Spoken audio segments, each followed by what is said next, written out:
I'm Max Dalton, and in this video I'll show you how to disable WEP networks on your Android device. WEP, or Wired Equivalent Privacy, is an outdated and insecure Wi-Fi protocol that leaves your network vulnerable to hacking.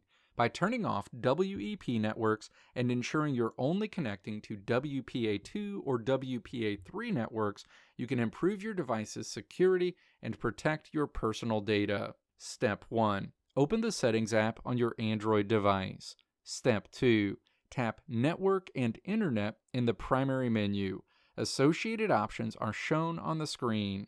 Step 3. Tap Internet. Internet options are displayed. Step 4. Scroll down to the bottom of this menu and then tap Network Preferences. The Network Preferences screen is shown. Step 5. Tap to toggle off Allow WEP networks. Detected WEP wireless networks will no longer be displayed for you to connect to going forward. Let me know if this video helped you out in the comments below. If you liked what you saw here, click the video links on the right side of the screen to check out another video. Or click the logo on the left side of the screen to check out my tutorial website at www.maxdalton.how.